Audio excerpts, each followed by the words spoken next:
Hola, ¿qué tal? Muy buenas a todos. Bienvenidos al podcast de Nueva 5, su podcast para la plática entre trabajadores de distintos ámbitos laborales. El día de hoy empezamos con el primer podcast del 2023. Nos atrasamos un poquito. Este año empezamos un poquito lento porque empezamos con otros temas, pero ya estamos de vuelta y estamos con un tema que no habíamos hablado hasta el momento. Ahora vamos a hablar con un maestro de educación primaria. Entonces, es la primera vez que traemos a alguien así en este podcast y estoy muy contento de iniciar con este año con este podcast, ¿no? Entonces, pues sin más, les agradezco un montón ahí a todos los que se han suscrito. Si les gusta este tipo de contenido, dejen ahí su like, nos ayudan mucho para crecer este proyecto local. Y pues espero este año poder hablar con muchísimos trabajadores de aquí de la zona o de otras partes, ¿no? Entonces, sin más, muchas gracias por su apoyo y iniciamos presentándoles aquí a mi invitado del día de hoy. Luis, ¿cómo estás? Bienvenido al podcast de Nueva 5.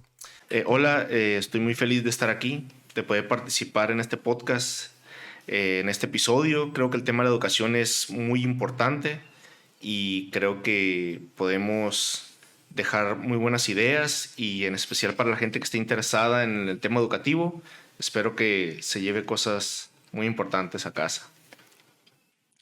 Ok, pues a mí me gusta siempre iniciar con las personas que se den una introducción.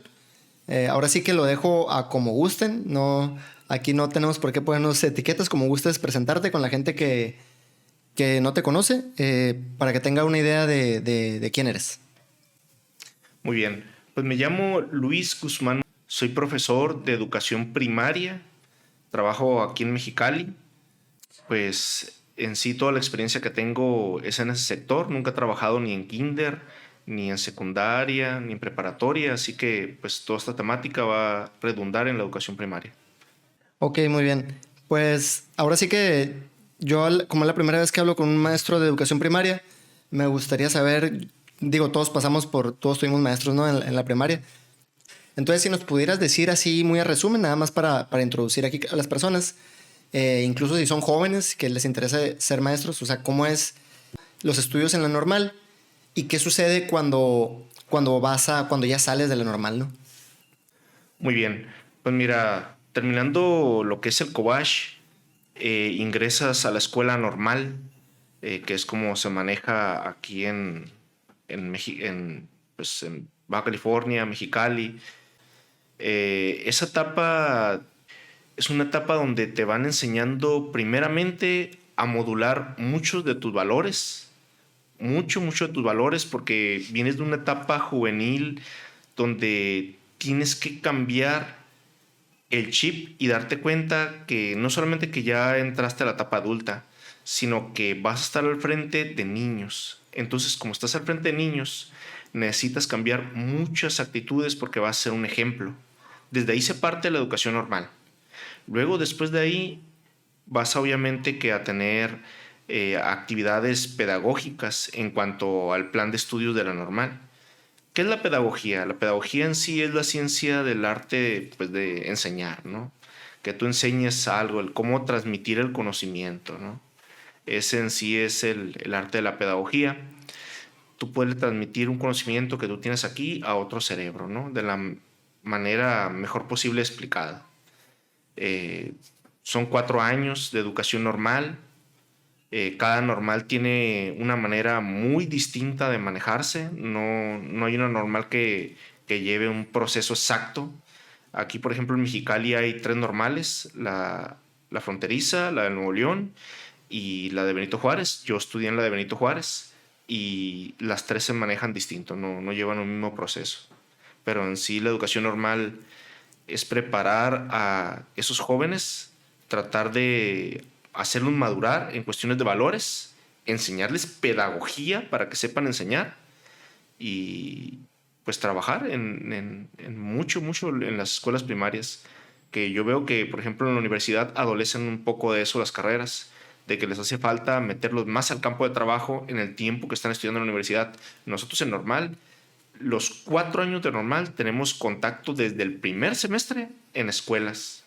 Entonces, eso te trae una muy buena experiencia porque te llevan al campo para que sepas la realidad muy rápidamente en la normal. Sabes la realidad de cómo se vive el trabajo en el día a día porque te llevan a las primarias, desde observar para luego pasar a practicar y el último año tú te encargas prácticamente de un grupo en su totalidad, todo el ciclo escolar y es una experiencia increíble porque ya cuando sales de la normal, desde mi punto de vista, ya sales como un maestro hecho y derecho en ese aspecto.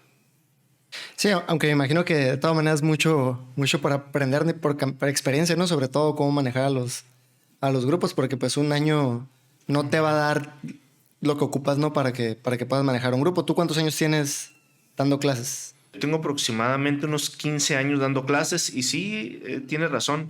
Yo siento que no sales totalmente preparado, ¿verdad? Como cualquier carrera, pero a lo que yo he visto en varias personas que conozco en sus carreras, yo veo que en la universidad, y no es que le quiera tirar tierra a UABC o a las demás universidades, simplemente yo he notado que en las carreras universitarias como de UABC les hace falta más que los envíen al campo de trabajo donde laboran, porque eso de que hasta el final o después de la mitad de la carrera te están mandando y que sea pocas veces, no se me hace correcto, porque sales de la carrera, vas directo a campo y te estrellas, pues. ¿Por qué? Porque no supiste cómo era realmente la realidad, pues. Y en normal sí, en normal, desde el primer semestre ya estás entrando a campo, pues, de trabajo.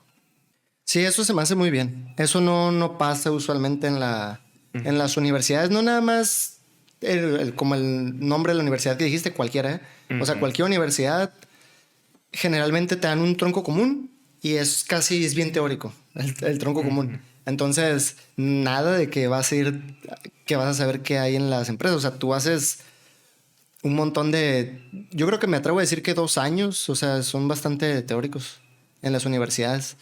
Pero sí me parece muy bien que eso hagan en la normal, ¿no? Pues entonces creo que ya me sumarizaste qué es lo que hacen en la normal. ¿Qué pasa cuando te gradúas y quieres conseguir trabajo?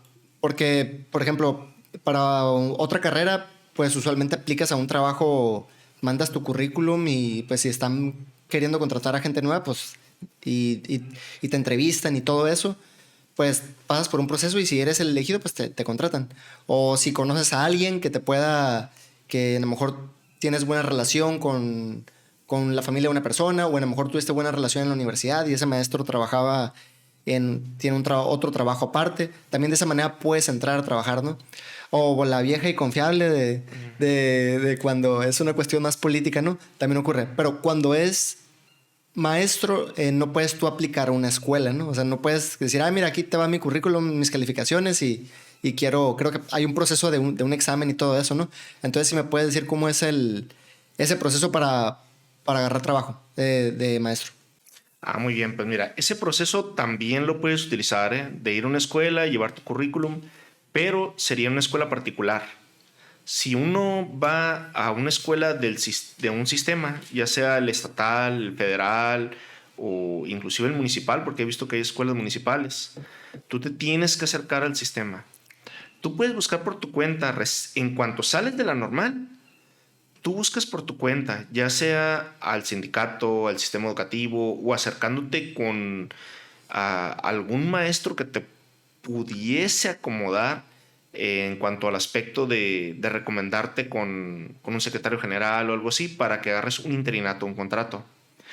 Sí, pero yo creo que ¿Existen? ¿Existen todavía los contratos de sí, los interinatos? claro, Sí. claro que sí, Ok, sí. bueno, ahorita me aclaras eso. Sí, claro que sí. Ok, había escuchado que ya no, pero bueno.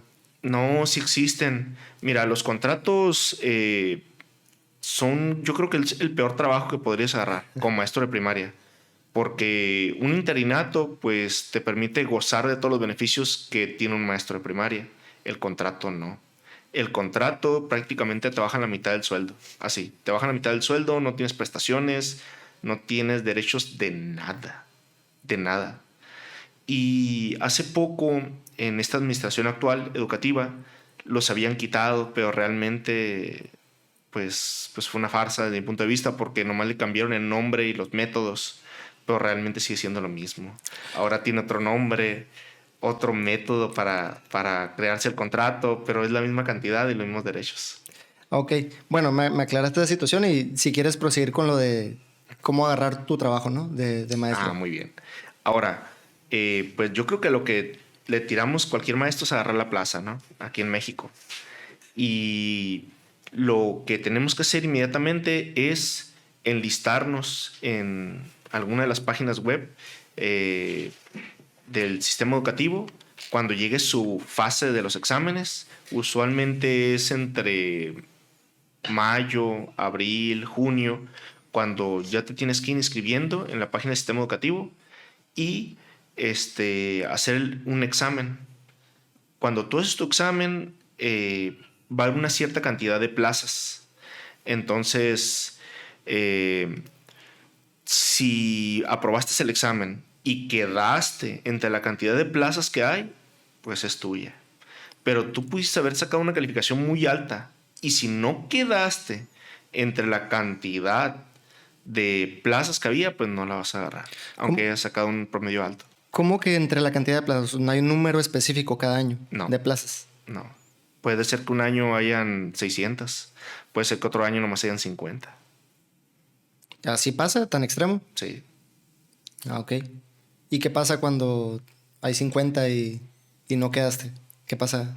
Pues ese año te van a tratar de acomodar en un contrato, un interinato, pero pues hasta ahí. Ya prácticamente tú le vas a buscar. Ok, entonces así básicamente hay que talashearle, ¿no? Sí. Bueno, vamos suponiendo en el mejor de los casos, ¿no? Que ya agarraste trabajo, que agarraste tu plaza, a lo mejor, no sé, pudiste haber durado 1 o 2 años o 3.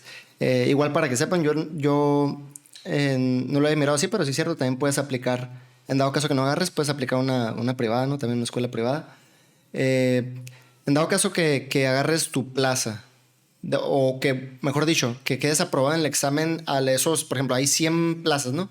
Y que agarres, que quedes entre esos 100. Porque tienes que quedar entre los 100 con mejor calificación, ¿verdad? ¿A eso te refieres? Así es. Ok. ¿Qué pasa si ya quedaste entre esos 100? Ok, muy bien. Si ya quedaste dentro de esos 100, pues te van a dar tu plaza y lo más seguro es que te van a mandar, si eres baja californiano, te van a mandar a Tijuana, a la ciudad de Tijuana, que es la que tiene mayor demanda de maestros aquí en el estado. A mí, por ejemplo, me dieron mi plaza y yo me fui directito a Tijuana. Directo. Pero las nuevas leyes, si tú quedas en un puntaje muy alto, te pueden dejar en tu ciudad. Por ejemplo, nosotros somos de Mexicali. Y a los puntajes más altos se supone, pero no me consta, se supone que ya los dejan aquí en la ciudad, en Mexicali. El resto del país creo que ya manejan otra ley. Por ejemplo, si tú eres, por ejemplo, de Sonora, ya te pueden mandar, creo, como en la ley antigua, a cualquier parte del país. Entonces, por ejemplo, aquí tú agarras la plaza y te vas a otra parte, a Tijuana generalmente, ¿no? Mexicali, si eres de Mexicali, pues te vas a Tijuana. Si eres de Tijuana, pues te quedas en Tijuana, ¿no? Y ya está, ¿sí, verdad? Así es. Ok, ¿y cómo tú sabes si te va a tocar? Yo entiendo, obviamente no sé mucho de ese mundo, pero entiendo que hay plazas federales y estatales. ¿Cómo es a la suerte que te toca estatal o federal? ¿O cómo tú eliges si quieres una federal o una estatal? ¿O cómo es ese asunto? Pues mira, en base a tu puntaje del examen y a la cantidad de plazas que hayan, pues te van ofreciendo la plaza, ¿no? Que te tocó. Entonces, a mí, por ejemplo, me tocó federal. Pero si me hubiera tocado estatal, de que me dijeran, tú eres el número fulano del examen, te tocó estatal, tú decides si la quieres o no. Tienes que reflexionar realmente si quieres ser un maestro estatal, porque sí tiene sus ventajas, pero también tiene otras desventajas. Para mí, la Plaza Federal tiene más ventajas. Tan solo con el hecho de que pueda decir yo, me quiero ir a Jalisco y me voy allá, cambio mi plaza, la muevo y me voy para Jalisco. O si me voy de vacaciones y me lastimo en otro estado, me atienden en el ISSSTE.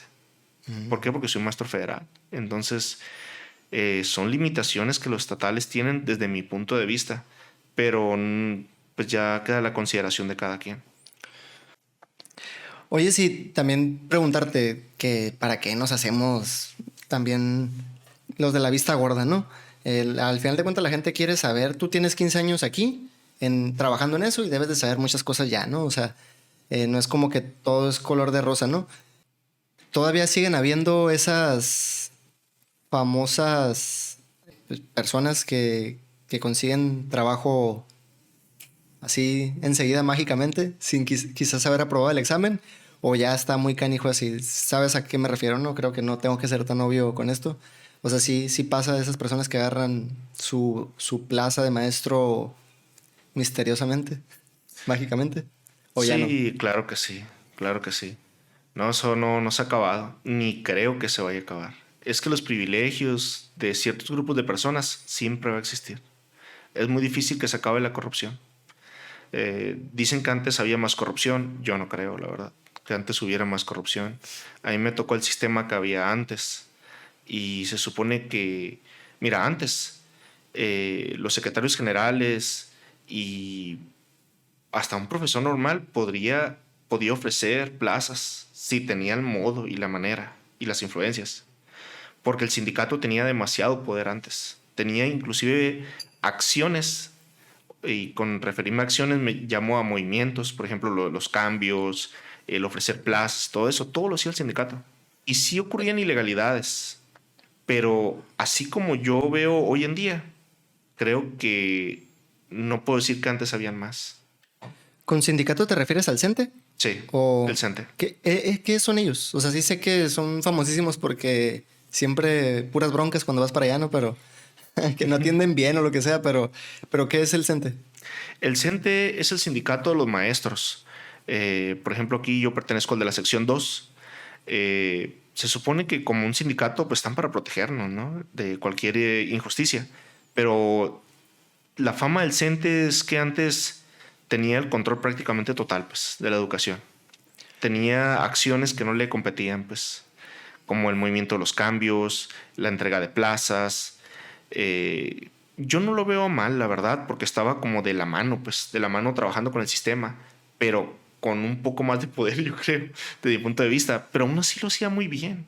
A mí se me hace que ahora con el examen está muy truncado lo de las plazas, pero mucho más truncado. O sea, yo he visto casos de personas que han tardado muchos años para obtener su plaza.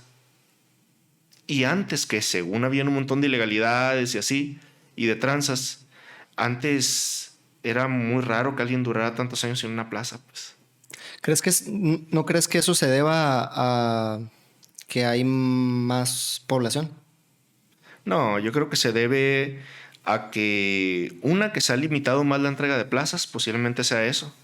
Que ahora quieran que haya un recorte en el presupuesto educativo y den contratos para... Es que como el contrato te pagan básicamente menos de la mitad pues, de lo que te deben de pagar mes con mes a un maestro con plaza. Ahí con eso tú te da a entender que sí hay una especie de recorte pues, en lo que es el dinero que se entrega a la educación.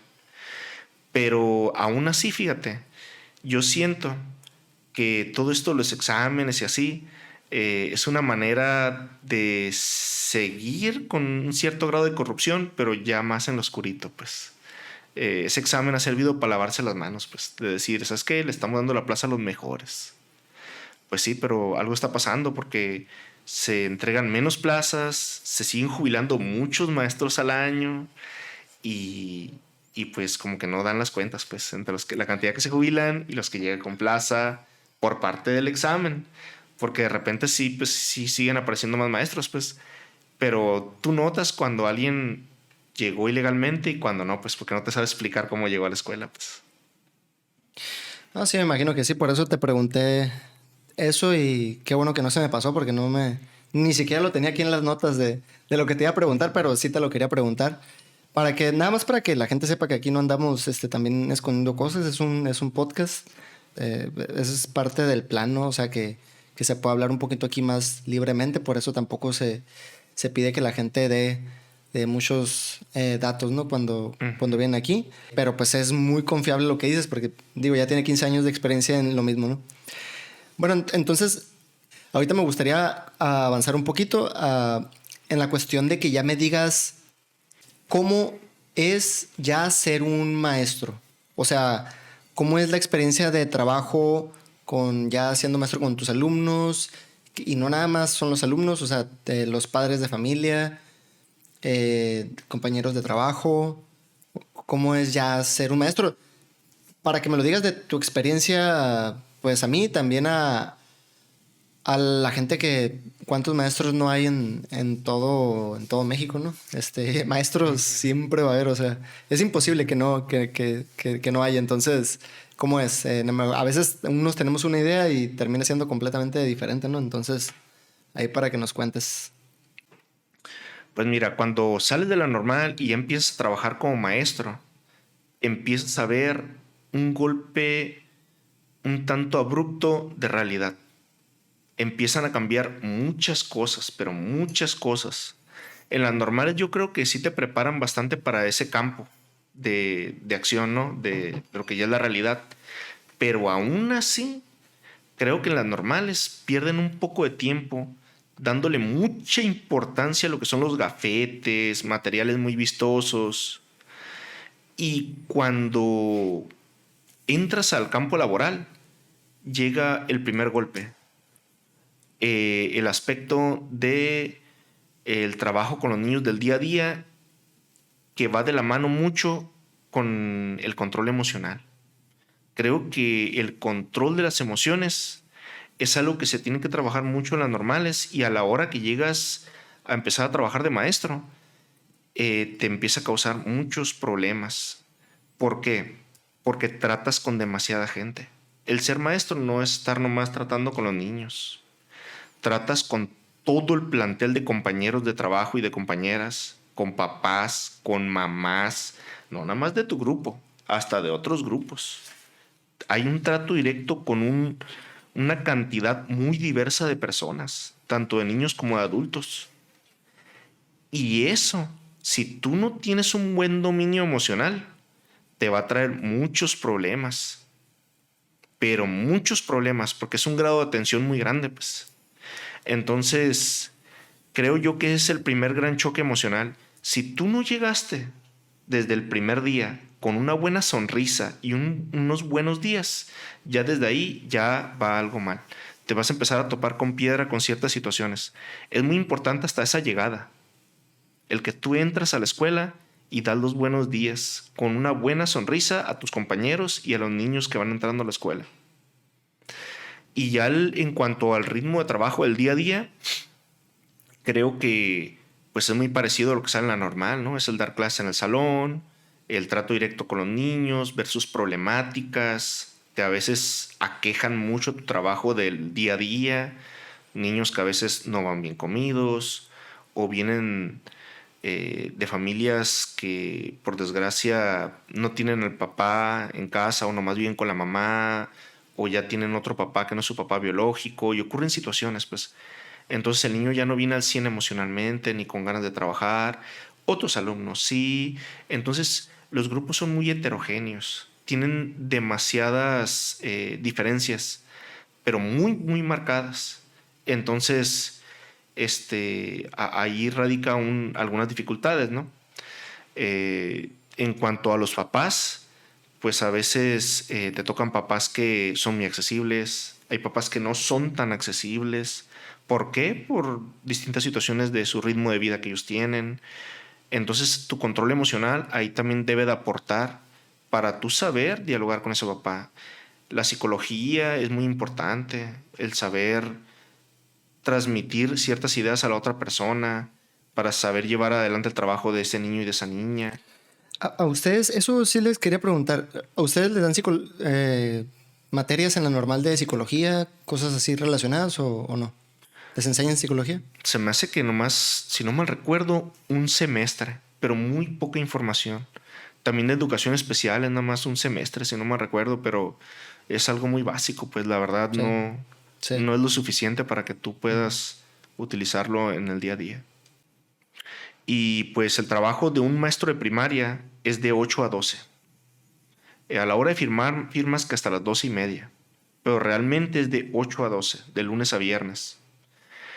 Los que tienen doble plaza, que hoy en día la doble plaza ya no existe, pero los que la tienen se van y continúan su trabajo de de 1 a 5. Si tienes contrato, es de 1 a 4. Ahí es distinto. Tiene otro sistema, los contratos. Pero en sí, así es el labor del maestro. Llegar a las puras 8, trabajas, 12 toca el timbre, despachas a los niños, firmas y te vas. Ok, y entonces tiempo completo ya no hay. ¿Escuela de tiempo completo o me dijiste que el doble plaza ya no existe, pero hay maestros que sí tienen, ¿verdad? Así es. Entonces, ¿y tiempo completo, porque hay o no hay? No estoy seguro. Mira, se supone que el tiempo completo ya no debe de haber. Está en camino que lo quitan. Ya está en el tintero destruido. Pero todavía ahí está. ¿Le puedes decir a la gente qué son las escuelas de tiempo completo? Claro que sí. Una escuela de tiempo completo es una escuela que trabaja de 8 a 4 de la tarde. Son escuelas que se implementaron en el gobierno anterior con el objetivo pues, de brindar una atención distinta a los niños, ¿no? Porque en el turno aproximadamente de 1 a 4 ya tratan de darle artes, deportes, otra clase de cosas para darle una educación más integral a los niños. Pero pues como que no funcionó muy bien, pues la verdad. No funcionó muy bien y por eso pues ya lo van a quitar. ¿Por qué no funcionó muy bien si a mí se me hace... Mira, no lo digo por ningún otro motivo más que por el que sí considero que ese tipo de cosas sí son buenas. Por ejemplo, yo en la escuela, por ejemplo, en las de 8 a 12 o así, como que ese tiempo extra que a lo mejor hacía falta, como para que hubiera un tiempo para que el alumno se pueda dedicar a jugar un deporte en la escuela desde niño o practicar algún arte o esto. O sea, con eso me refiero a tiempo completo. O a lo mejor estudiar inglés así. No se me hace mal, pues a mí me gustaba mucho eso, pues miraba las series y miraba que desde en las escuelas entrenaban mucho eso, pero aquí no da el tiempo de 8 a 12 para eso, obviamente. ¿Por qué fracasó? ¿Por qué consideras tú que fracasó eso? Mira, fracasó por dos motivos. El primero, fracasó porque los que impartían esas clases éramos nosotros. Entonces nosotros no somos personas especializadas ni en el arte, ni en la música, ni en el deporte. Hay maestros de educación física que están especializados, pero en algunas escuelas pues no daban eso, pues porque lo que pasa es que ya era como que horarios o se tenían que ir a otras escuelas, ya tenían sus horas establecidas, entonces ya tenía que ir yo a llevar a los niños a darles clases de educación física o yo les daba la clase de pintura cuando no soy experto en eso. Entonces eso la verdad llevó al fracaso, que nunca llegó gente profesional para trabajar esos ámbitos, pues. Y lo segundo fue político. ¿Por qué político? Porque cuando entró el gobierno actual, todo este sistema de las escuelas completas los creó el gobierno anterior, pues. Entonces, al llegar el nuevo gobierno, lo vio como que no, esto no, ya no lo queremos. Todo lo del anterior gobierno apesta, pues, así prácticamente. Entonces, quítenlo. Ok, y también, y me queda ahí una última duda a mí ¿y los niños que comían a las 12:30? Ah, mira, pues había un lugar donde les daban comida. En algunas escuelas era gratis, en otras les cobraban un cobro mínimo, muy mínimo, pero sí les cobraban y habían unos comedores donde pues, les daban comida, pero pues muchos preferían llevar lonche, no les gustaba la comida que les daban, pues. Sí, pues está difícil llevar lonche para las 10 de la mañana o 10:30 y luego aparte otro, pues ya está canijo, ¿no? A menos que vaya la mamá a llevarle comida a las 12. Sí, sí es bronca, ¿eh? Sí es bronca. Ya Es pensándolo bien, difícil. sí es mucha bronca. El tiempo completo. Bueno, pues ahí esta es la primera parte del podcast. Yo creo que ahí le vamos a cortar. Ahí como primera parte.